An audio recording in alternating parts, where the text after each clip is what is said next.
Alright bashers, in this video we've got the Pro4 SC10 from Associated, and these are pretty good cars overall, and a lot of club racers love these cars. These are very popular.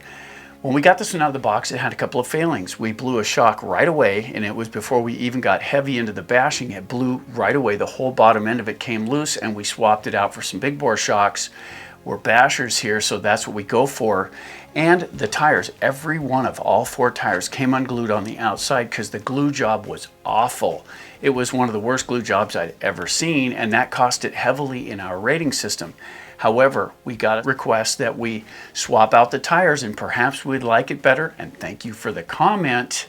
In this video, we're going to do that very thing. We're going to swap out the tires, we're going to check the gearing, and we're going to change the fluid in the shocks. We're not going to go over what fluids we use, simply because I still believe that your fluids are definitely a personal choice. Check this out.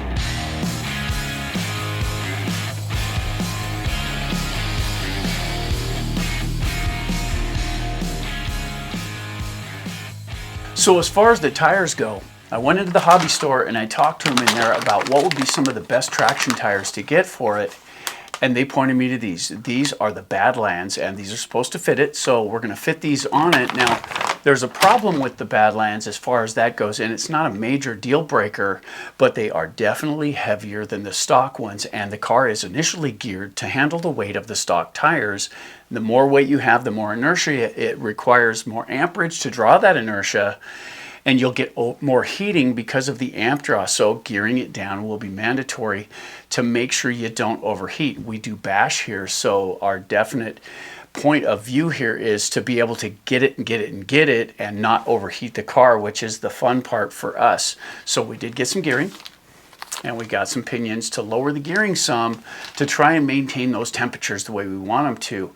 Also, we're going to do these oils, and you know, the way you set your car up, there's 1,000 ways to do it, and the way we do it is we do a drop test and we see what the suspension does, and we watch really closely when we do a drop test to see how the shocks absorb the impact. Once we get kind of a rough determination, we'll drop it from higher up to see if you can control a little more impact, because like I say, we're bashers and we like to do that. But if you go too heavy on your oil, it'll ride more like a board. Definitely want that suspension to work some, and you have to rate what environment you're going to run in for how you set them up. That's why we don't share our oils. We run in weird situations, and if you set yours up the same way we do and you head to the track, it won't work for you. You'll have to set them up for your driving style. So we're going to do that off camera and get our suspension set up the way we want it to. Then we're going to get the tires and wheels on it, and we're going to go out and give it a sample. Let's get down on the bench and see what there is. All right, so let's get one of these out of the bag and have a look at it.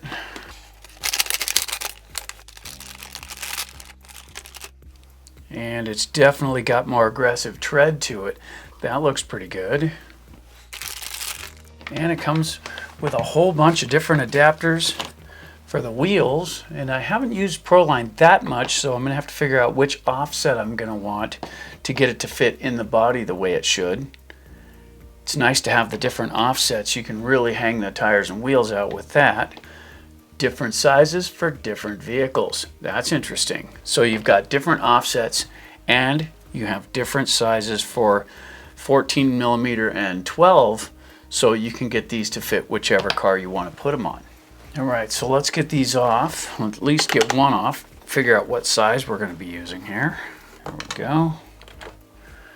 And those are the smaller ones, so let's see which ones fit. Looks like that one's a fit. That's not bad. That's a pretty good offset though. Let's take a look at these. That's a lot narrower offset there. That will inset the wheels about that far, which is definitely farther in than this one. This one hangs out a bit more than this, so we might want the next one over. Let's have a look at this one. That's the right size. There we go. And now we'll set this out and put this in place to get a look at it like that. That actually fits the body pretty good, so we're going to go with the wider ones, because see how it sits with the body? It's right out at the edge here. So the wider offsets are what we're going to go with, not these thin ones. Alright, so now that we know what the difference is between these, we know that we're looking for this particular offset, and there's two of these. These are the right ones, they're the same, so we'll twist off this little casting piece, and we've got these two now. So we're going to have to install these in the wheels, and you can see down inside here there's a little staging area to get these to sit in properly, like that, and then you run these 6 screws in, and that'll put it all together. Luckily they send you the screws with it, so that should be pretty easy.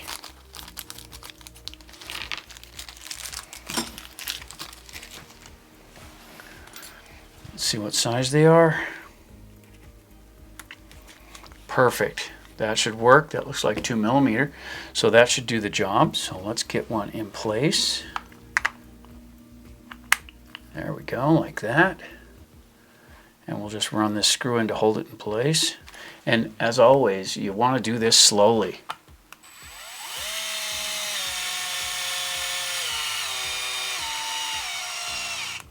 Okay, just like that.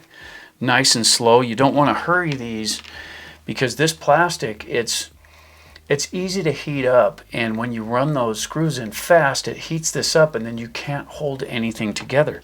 So nice and easy is always the way to go, especially with power tools. If you're going to run these in and do it by hand, you'd have a hard time heating them up, but with a power tool it makes it very simple.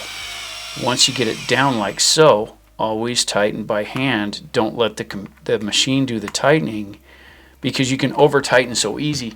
And when you have a tool of this size, and it doesn't really matter who makes it, but when you have a tool of this size, the grip on the outside gives you so much more power over this tiny little head that it may not feel tight, but it is. So always be real gentle with this, because the difference between this diameter and this diameter are huge, which gives you way more power against the screw. And when you put these together, always do it in a star formation. You go across from one another like this, 1, 2, 3, 4, 5, 6, just like you would with the lug nuts on a car. That makes it sit down in there properly. If you try and go around in a circle, you can get things sitting in there askew, and that's not okay. So let's do this. Like so. And we're only going to build this one on camera because they're all going to be the same. There we go. Like that. There won't be any need to show you how to build all of them.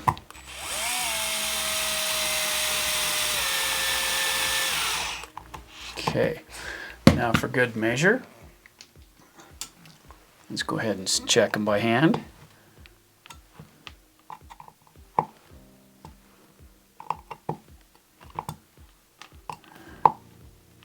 Oh yeah, it's feeling real good, just like that. And now we've got the first one built, and that will go real easy with the rest of them.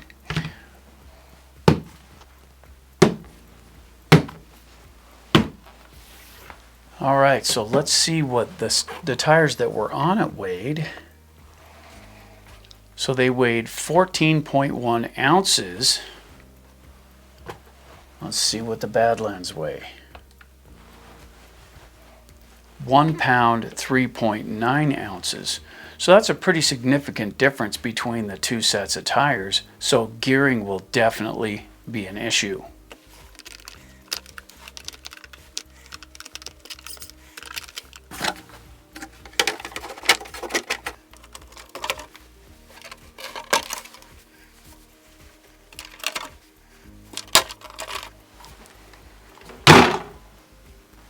All right, so the tires are installed and they went on pretty nicely actually, but they do weigh a lot more. So we dropped 2 teeth from 15 to 13 on the car itself to give it that extra bit of power that it's going to need to run those bigger tires.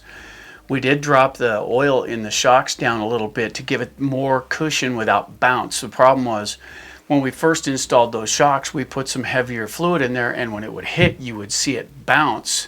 It's not the coils, it's the oils. So we tuned that so it sticks when it hits the ground now, and to give it its best possible Well, trying to be as good as we can to it, we went ahead and put the DX5C on it. And this is a pretty good radio. You can tune everything, and the gyro is functioning. So if this is going to run good, this is as good as it gets as far as what we have in the car. We do have the stock running gear in it, but we do have the change in pinion and we have the change in tires, which will definitely affect the handling. As far as the suspension goes, we did modify the shocks and they feel pretty good. So I'm feeling pretty good about this. There's only one thing left to do. Let's take this out and test it. Check this out.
So we just got finished with our first run for this, and what I was really impressed with is the way the suspension sits.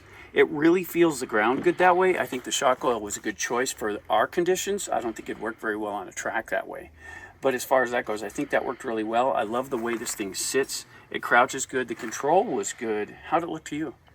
It looked like it took the bumps really smooth. It did, actually. It was very controllable compared to our first run with it when we got it out of the box. The upgrades made a giant difference. I still haven't balanced out the power for the weight on the tires yet, but I'm close. It's not as fast as, say, the Traxxas / Ultimate. I think it's a lighter car. The tires are a little lighter on that one, and it had more top end. But this one, on the other hand, the way it ran, it handled in the corners really good. It was a little more grippy, and it would roll in the corners a little more often, but with the shape of the body and stuff, every single time it landed on its wheels. So that was really cool. I didn't have to walk after it one time. Okay, so we changed the gearing by 2 teeth. And it's running a little bit hot. We're running right around 180. You might be a little close to see that, but there's 180.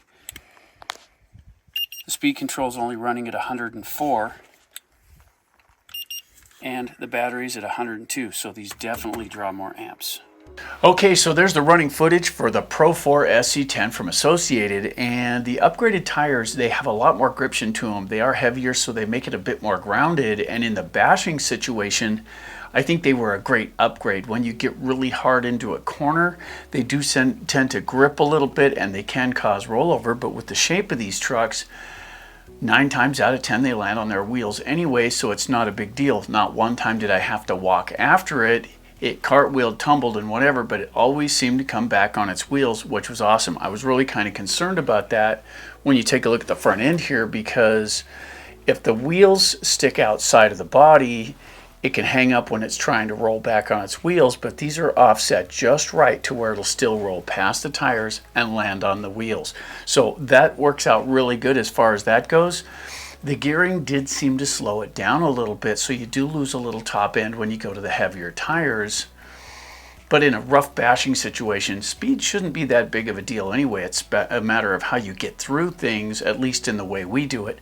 So the top end wasn't all that necessary. Still, I did kind of miss it a little bit. It was going a bit faster than that, and it was a bit more off the chain with the stock stuff in there, but at the same time, I would rather have the control than that last little bit of speed.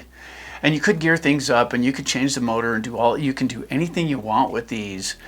But in this situation, this seemed to be the best fix for the way this handled. When this first came out of the box, it wasn't all that great. We didn't exactly put it way up there in the ratings because of the failings it had with the tires.